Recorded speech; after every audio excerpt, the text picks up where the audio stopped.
And next is Dr. McNamara. Mr. Chairman and members of the Florida Boards of Medicine and Osteopathic Medicine, thank you all for your invitation to testify today. My testimony addresses the board's proposal to develop draft rule language related to practice standards for the treatment of gender dysphoria. I appreciate the opportunity to furnish the public record with a truthful account of the evidence regarding gender-affirming care. And I'm honored to testify alongside Doctors Dayton and Jansen, whose expertise in gender-affirming care, gender dysphoria, and gender-expansive identity I hold in high regard. Please note that my testimony just reflects my professional judgment, is not the official position of my employer, which is Yale University. A bit about my qualifications. I'm a board-certified adolescent medicine physician and pediatrician with an MD and a Master of Science in Clinical Research from Emory University, and I'm an assistant professor at the Yale School of Medicine. I provide clinical care for youth aged 12 to 25, which includes transgender and gender-expansive youth. I joined you from Connecticut to address health policy matters in Florida because misinformation about gender-affirming care poses a threat to the well-being of youth everywhere, and the use of misinformation to set legal standards will degrade medical authority. On June 2nd, 2022, the Florida Agency for Healthcare Administration, the AHCA, issued a purported scientific report, which I'll refer to as the June 2nd report, concluding that standard medical care for gender dysphoria does not meet generally accepted medical standards and is experimental. I'm concerned that the board may rely on this flawed report in crafting its own standard of care for gender dysphoria. I'm part of an interdisciplinary cohort of subject matter experts who have performed the most in-depth analysis of Florida's AHCA report to my knowledge. My testimony today summarizes portions of our analysis, but I urge the board to read our report in its entirety and reject the conclusions that the June 2nd report reaches. To state the matter firmly and positively, standard medical care for gender dysphoria does meet generally accepted medical standards. It is not experimental or investigational. Gender-affirming care for youth is supported by every relevant major medical organization, and this consensus is based on a solid body of evidence with more than 16 studies confirming that standard medical treatments for gender dysphoria are safe and effective. The deeply flawed June 2nd report was commissioned by the state of Florida to provide cover for the deprivation of health care of 9,000 transgender Floridians who are insured by Medicaid. The misinformation and flawed methodologies of this report are grave. The report reaches an incorrect conclusion based on the misuse of the scientific method and poor insight into the nuances of clinical research. Its veneer hides a flawed analysis that ignores the truth and relies instead on pseudoscience, particularly purported expert reports that are biased, actually inexpert, and filled with errors. After a line-by-line examination of the June 2nd report, including all 142 pages of its contents and appendices, I testify today that its conclusions are incorrect and scientifically unfounded. The linchpin of the report is a so-called systematic review that is deeply flawed and violates basic standards of research integrity. Its design and execution raise several red flags for bias. Neither of the authors of the state's review is a subject matter expert. One individual is a dentist, the other is a postdoctoral fellow in biostatistics. At a bare minimum, a systematic review should be conducted by those who are qualified to critically assess the literature. I wouldn't trust a dermatologist's review of the literature on a neurosurgical procedure, for instance. The authors also make no effort to engage with peers or subject matter experts, which violates foundational aspects of the scientific method and standards established by the National Academy of Medicine for systematic reviews. Also, finally, the authors uncritically assign equal weight to peer-reviewed literature, peer-reviewed studies and gray literature. I personally vetted the gray literature sources included and found them to be politically biased and from an anti-transgender website. Also, the state only examines an arbitrarily truncated sample of the literature in gender-affirming care, sourcing only for 2020 to early 2022. The authors don't justify this.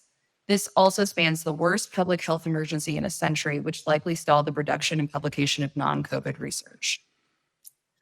Moving on, the state claims that the absence of randomized controlled trials negates all evidence for the benefits of gender-affirming care. First, an RCT, or randomized controlled trial, for gender-affirming care would never pass an institutional review board safety or ethical standards. Second, if the board feels strongly that RCTs offer the only acceptable evidence and that medical care not backed by RCTs should be restricted, the board would have to consider banning statins, mammography, insulin for diabetes, penicillin, and some minimally invasive surgeries, just to name a few. All of these types of medical care derive their evidence base from robust observational studies, not RCTs, and yet there are no calls to limit this care. This raises concerns about the exceptionalist standards that gender-affirming care are being held to. The June 2nd report repeatedly and erroneously dismisses solid studies and clinical practice guidelines as, quote, low quality. We've just heard this. The misuse of technical language is confusing to non-experts. Low quality evidence is a technical designation rather than terminology that should be viewed in lay terms. Low quality evidence does indeed inform strong recommendations for clinical practice. For instance, the Endocrine Society's guidelines on obesity recommend that children consume fruits and vegetables rather than sweetened beverages such as juice. This is based on, quote, low quality evidence, but it's been adopted widely in the counseling and treatment of pediatric obesity. Reye syndrome is a mysterious neurodegenerative disorder that may be associated with aspirin in febrile children. Evidence strongly recommends against aspirin for the treatment of pediatric fever, but this is low quality and yet resoundingly supported by the medical community. An RCT in this case would be absolutely inappropriate. The technical rating system that identifies studies as high or low quality specifically states that low quality studies can and do provide a sound basis for clinical recommendations.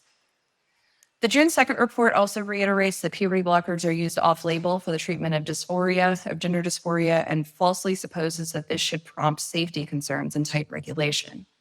Actually, off-label use is so common in pediatrics that off-label drugs are prescribed in 30% of patient visits. In palliative care, neonatology, addiction medicine, psychiatry, gynecology, and general pediatrics, off-label medication use is the cornerstone of essential treatments.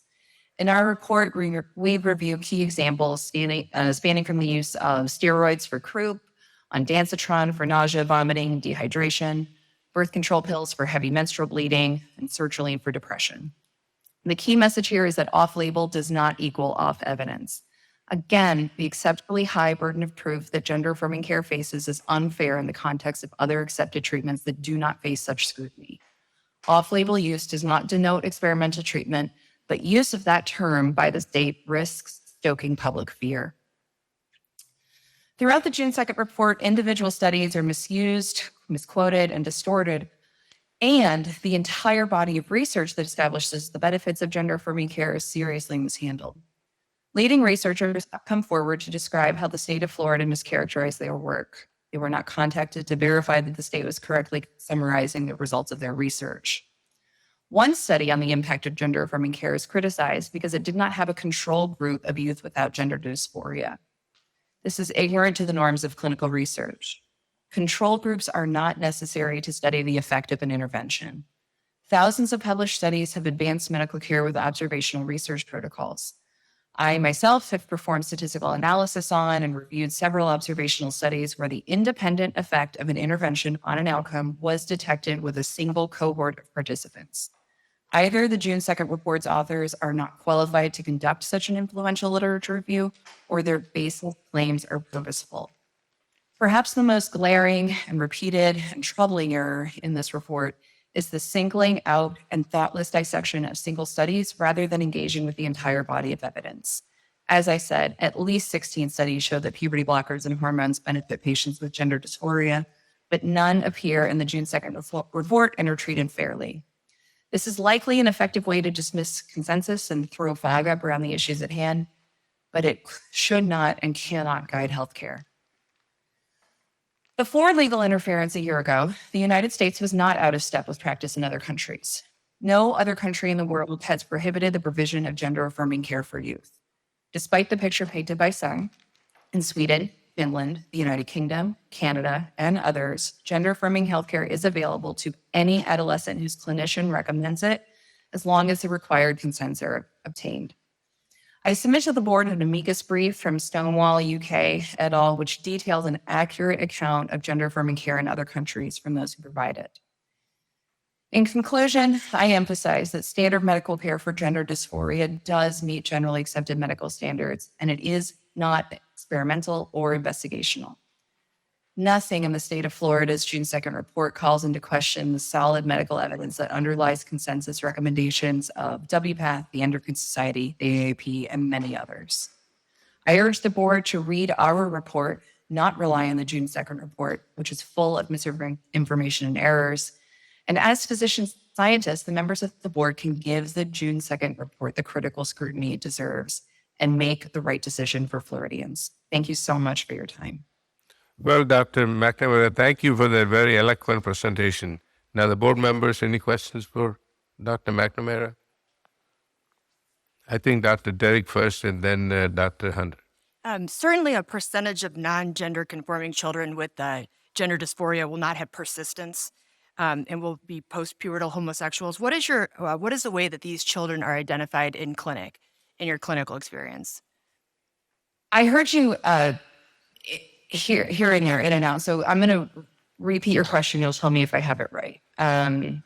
You're asking about younger children who present with gender dysphoria, and you're asking about their chances of persistence into their adolescent years? And what I'm asking is, there are a certain percentage, which is debatable, of kids who have non-gender conforming behavior and have gender dysphoria that does not persist. And so my question is, what are the discussions and what are the mechanisms to determine these children? Because those children might have a different course of action than children who will ultimately have persistent gender dysphoria. Yeah, I mean, I think one of the prevailing themes of all of our testimony today is that it's highly individualized. These children and their families meet with therapists, with experts on gender dysphoria.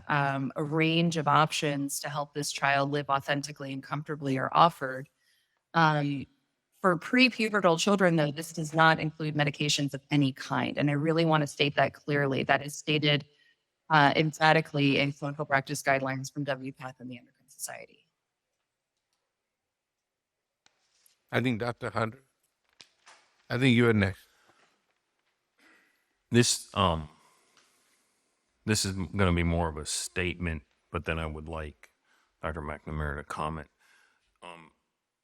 The concern seems to be with the June 2nd report. And I just want to clarify that this, my reading of the June 2nd report, my understanding of the June 2nd report, this is not a Florida report. This is a report from McMaster University in Ottawa, Canada. Okay. And I agree, those people who wrote the report are not physicians. They are not involved in gender medicine, but they are experts in evidence review, McMaster University being the home of the term evidence-based medicine. Gordon Guyette coined that term. And these are all trainees of Dr. Guyette. And I think there is some concern in the literature that if evidence is not reviewed in a systematic fashion, it is reviewed by people heavily involved in the field, that the conclusions may in fact be biased. So I don't think there's a bigger name in evidence-based medicine than McMaster University and the experts who reviewed the literature in this area. I just want that clear and for the record, and if Dr. McNamara would like to comment on that.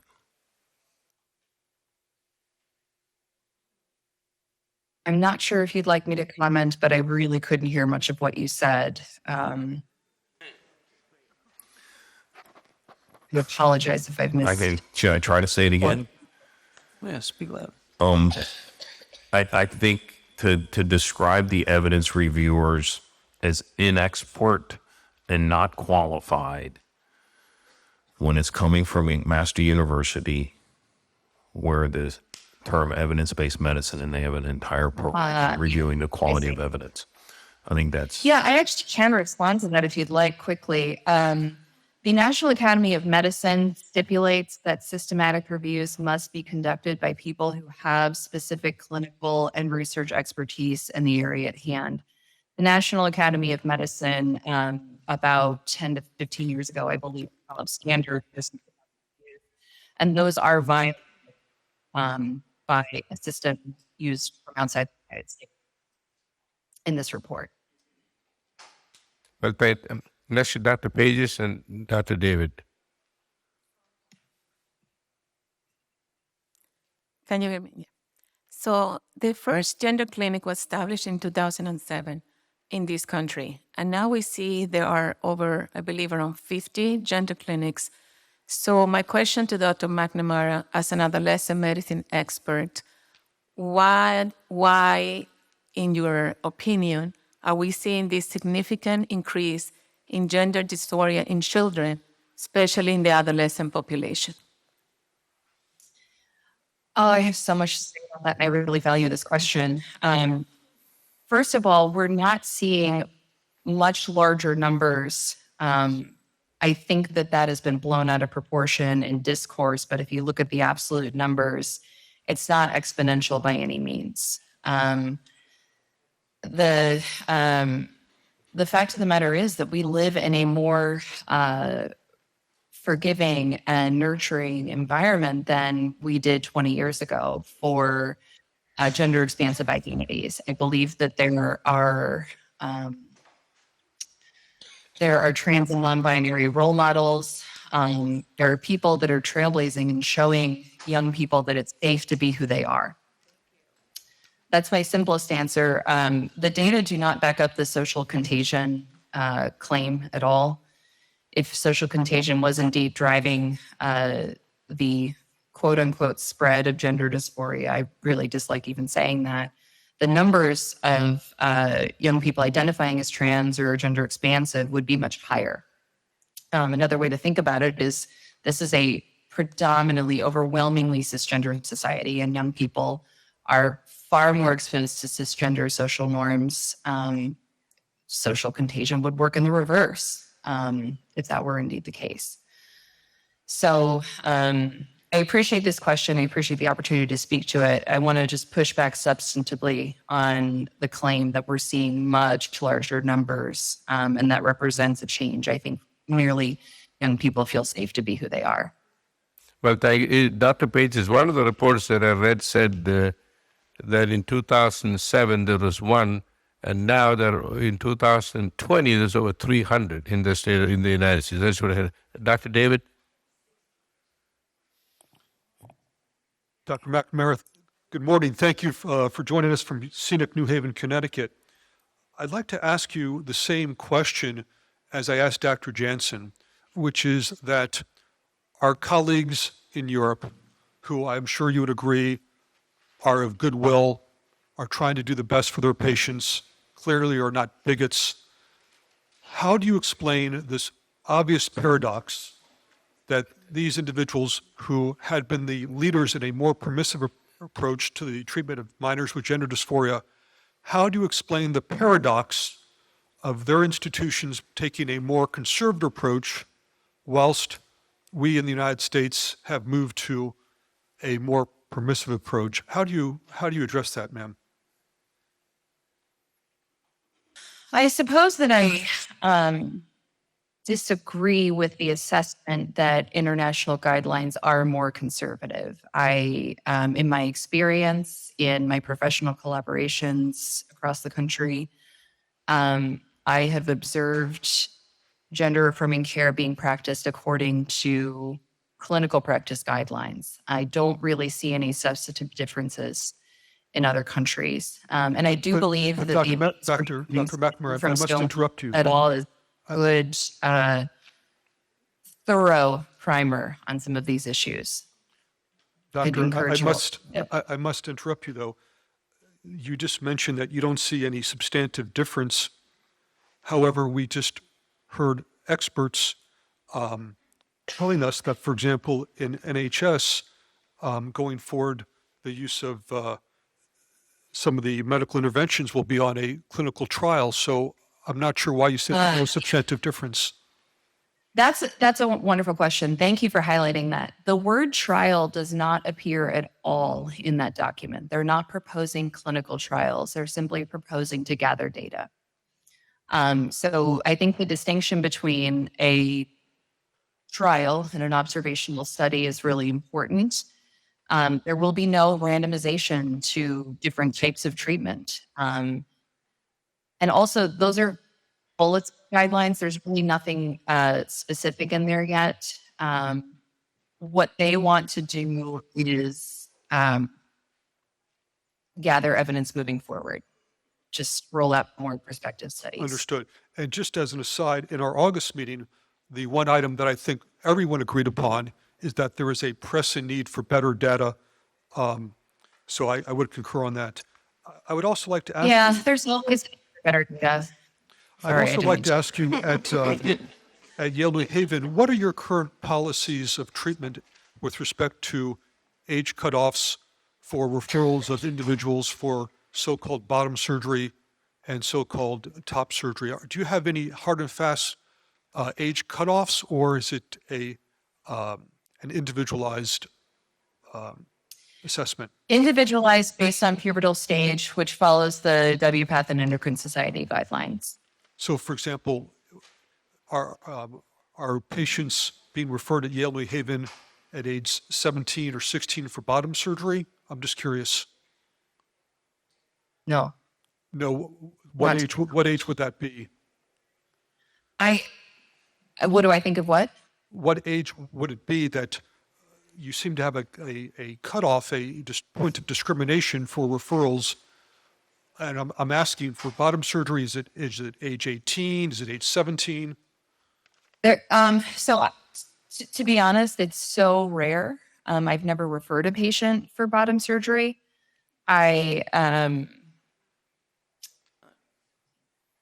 don't know of a recent case in which it's been done here. I think what we're dealing with is extremely rare cases in which that's done. And to my knowledge, it has not been done under the age of legal majority in my institution. And I believe that's the policies of the University of Florida and other institutions here in the state. What about for so-called top surgery or mastectomy? The exact same thing. To be honest, I've never referred a patient for surgery. I've never had a patient express that they desire top surgery. And I've never had to explore that because, again, it's quite rare. I'm a little surprised I think because it's done in the past year in the country that have been reported.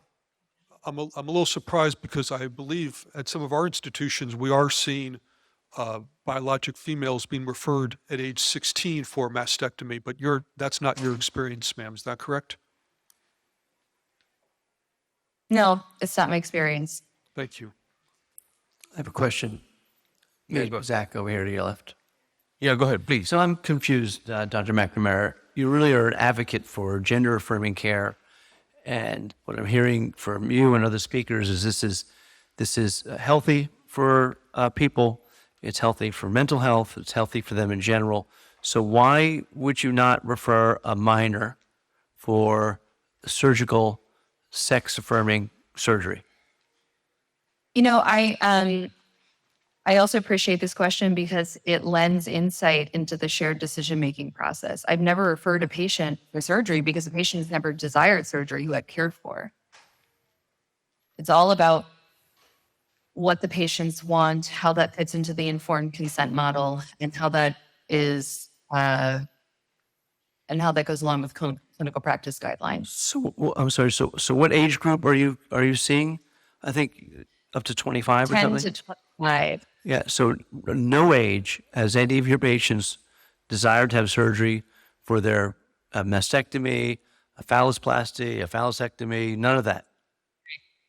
None of my patients have desired that surgery at that moment in time. We Why- discuss openly. Okay. that- So the desire. again, if That's gender not- affirming care is what's proper, why have you not recommended that surgery? I don't. I think what I'm trying to say is that I haven't recommended that surgery. I haven't helped facilitate it because none of my patients have expressed a desire for it. That's my Right, but I'm an oncologist. Patients don't come to me requesting desire for chemotherapy, but I recommend chemotherapy because that's what's best for them. So as a physician, if you think that gender affirming care is best for your patients, why have you not recommended surgery on any of your patients? Gender affirming care does not equals surgery. I understand. There's a Very- continuum.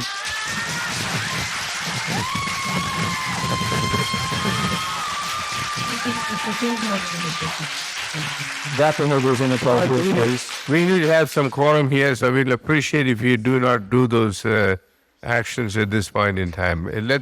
Let's have an intelligent and cohesive conversation, please. So, Dr. McNamara, I understand there's a continuum of puberty blockers, sexual sex hormones to change the sex, and surgery.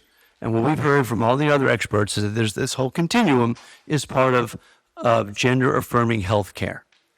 So do you think that the surgery is part of gender-affirming health care or not? I do think it's part of gender affirming healthcare for some individuals. Okay, so, but you don't recommend it to anybody, is what you just said. That is not an appropriate characterization of what I said. I have not had a patient who has expressed a desire for it in my experience. Again, they may not express a desire, but you as a physician make recommendations to patients based on what you think is best for their overall care. So you have never made the recommendation. Just want to get that on the record.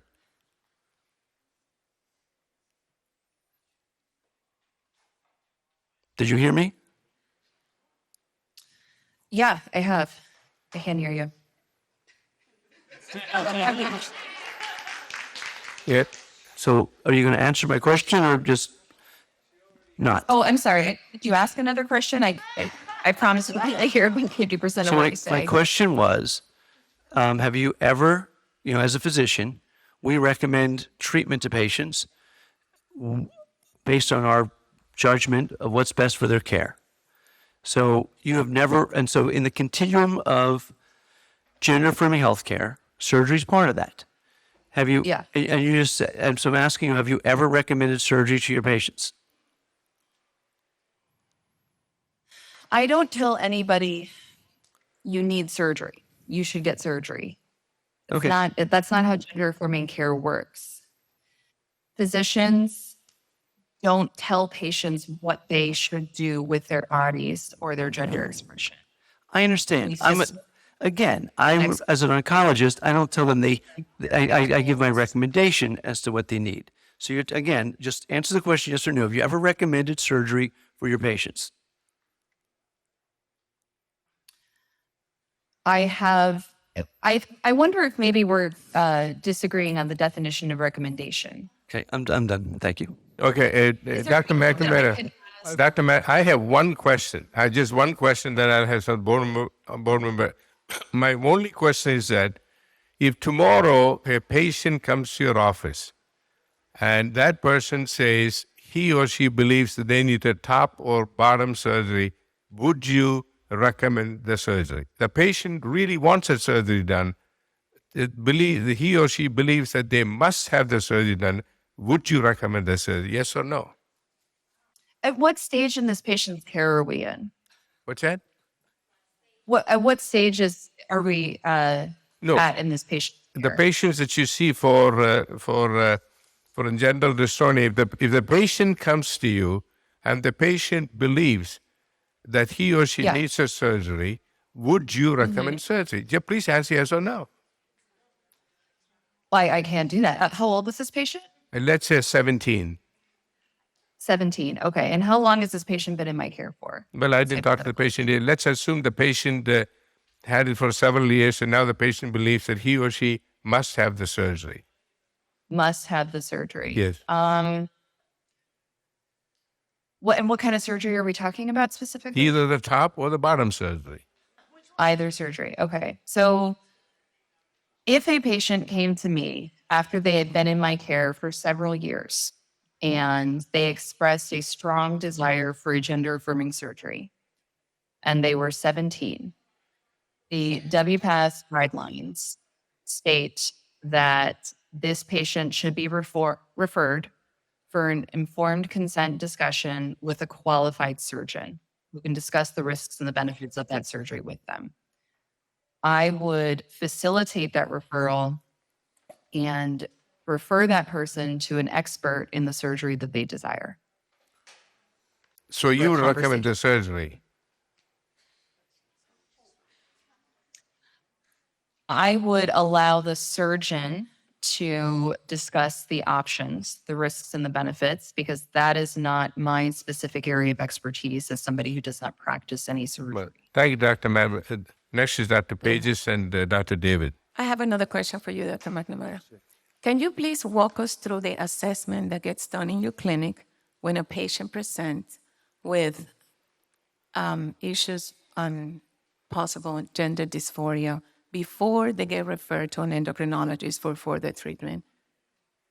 I'm actually wondering if I could refer that question to Dr. Dayton, who is an endocrinologist who practices in your state. I feel like she should be the more appropriate person to answer. No, but I'm sorry. I want your opinion as an adolescent medicine expert, because when they get to the endocrinologist, they are already affirmed. Am I correct? Say that again. I want your opinion as an adolescent medicine expert, because they go to see you or a psychologist before. Once they get to the endocrinologist, they usually go there for treatment. So they're pretty much affirmed when they get there. I think that that's true. I apologize, it's so hard. I can hear about 50% of what you're saying again. I'm very limited. It's not quite a yes or no, because I'm sorry? we all follow guidelines. I was just curious about what's the assessment done in your clinic before they get referred to an endocrinologist. You, as an adolescent medicine patient, you see a teenage girl that is going through issues with sexual identity, gender dysphoria. How do you approach these patients? Who do you send them to when they come to see you, referred by the pediatrician?